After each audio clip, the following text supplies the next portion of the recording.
going with Coach first, please raise your hand after he gets done with the opening statement, and we'll bring the microphone around to you.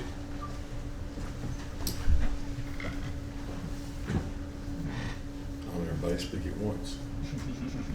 I can leave right now and go to work. You said you were doing opening statement? Yeah. Oh, you did? Yeah.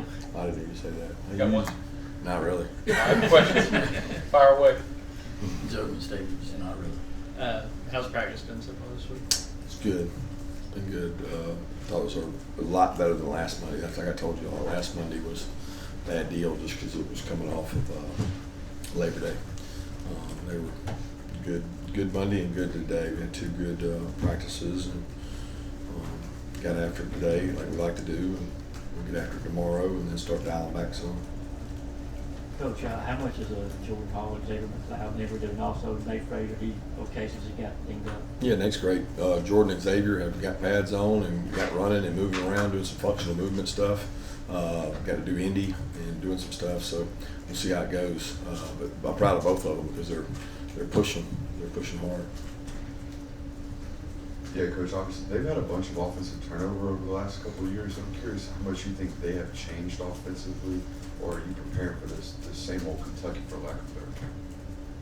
No, I mean, when you change coordinators, then you change offenses, right? I mean, there's different tendencies and things like that, but their coordinators have been really successful. They've had good quarterback transfers. They've had guys come in there and play, and he's had coordinators move on. He's made some changes, but you prepare for the guys that's there.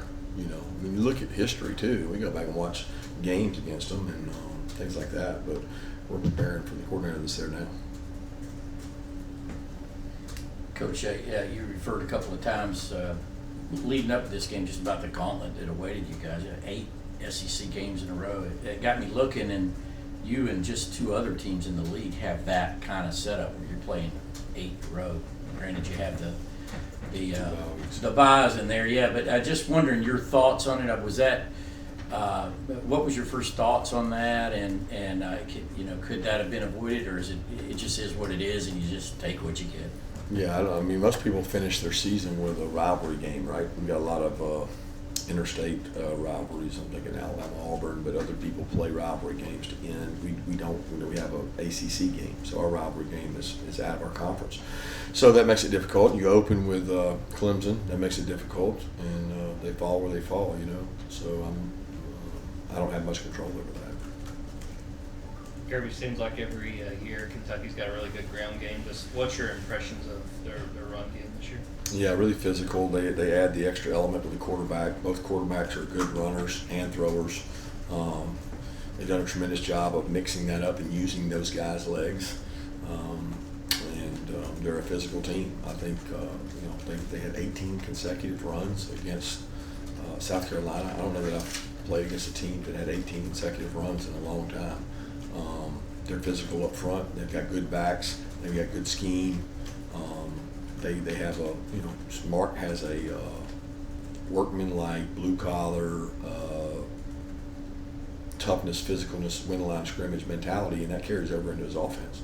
So, we've always said this has been the physical game most physical game we've played in most years, especially when we've played up there. Our kids have come out and said that. So, we're preparing for a super physical game with a really physical run game.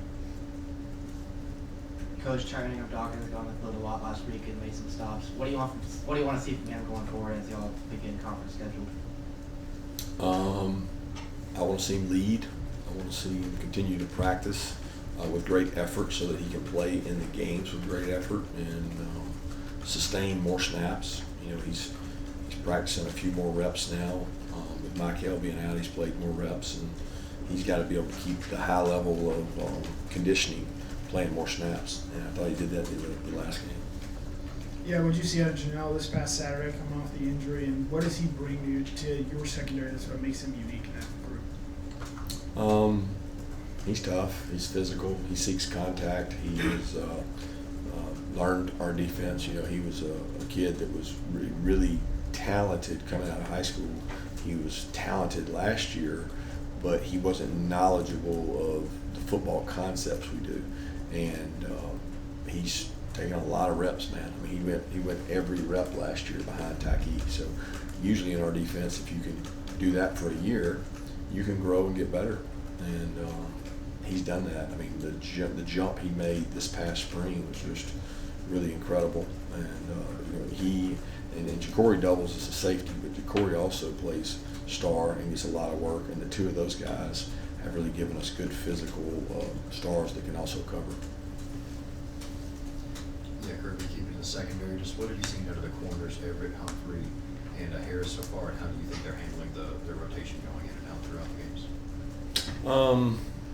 Well, they do it all day at practice, so it's not like I handle it. It's the same way they practice every day. They're in sometimes and they're out sometimes. So I think they handle that fine, and they're doing a good job of what we've asked them to do. There's a lot of area they can clean up, play better, and we're in constant pursuit of getting better with those guys. Kirby, I guess you'll have to settle on the travel roster for the first time this year. What goes into that for you guys? Just a numbers game of special teams. I mean, with 74, you're not usually talking about starters. You're talking about a travel roster of guys that are going to be, emergency players, have to go in, lose somebody. We've been up there before and had, a couple of injuries and had to fill in with guys at Kentucky. So the probably the 65th to the 74th guy are special teams picks and guys that can play on special teams. Coach, I remember Coach Schumann talking about Joe Nail. Like I said, with Ty Cuban, mentioned how much he learned playing with him under him, so to speak. Is that something that's pretty typical of young guys like that? They're always learning from their older teammates, or is that something that some do better than others?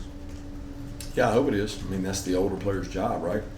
Set a standards, set an example, help those guys, and it's happened before where that guy takes their job if he's more talented and can learn fast. But that's the unselfish nature of our business. I watched Dan really help Malachi, and Malachi ended up taking over for him, and he got a lot of playing time in his place. But Dan never blinked about it, and that's just the culture of our place. Yeah, you've long said that this game against Kentucky is usually one of your most physical, if not the most. And with you and Mark Stoops being the longest tenured coaches in this league, I wonder, is there something to physicality and being that physical consistently that leads to sort of long-term success, or at least sustained success in our program? I don't know about that. We've had some really physical teams, and the coaches haven't lasted. I mean, it's not a guarantee. It's there's a lot of things that go into sustaining a good program, and Mark's done an incredible job at a place much, it's tough in Kentucky. It's got a great basketball program. They don't have the recruiting base we have. He's gone out and done it. He's gone into other areas to do it. It has a lot more to do, to me, with recruiting and size and the line of scrimmages than it does just the physical nature. Any more questions for Coach Smart? One more. Curious, what does it look like for Will Muschamp now with like on a game week balancing what he responsibilities here and also supporting his son Andrew? I don't know what you mean. What do you mean? What does it look like? Like what? I don't know what we're not out there on the practice field. So what is his responsibilities? I guess. Hey, coaches. He's here. He does a good job game planning. He does ideas. He works with the players. He coaches the coaches. He helps me. He does what he did last year. I mean, it's not. I wouldn't say any change in that dynamic other than he gets to be with his family. Thanks. Thank you, Coach.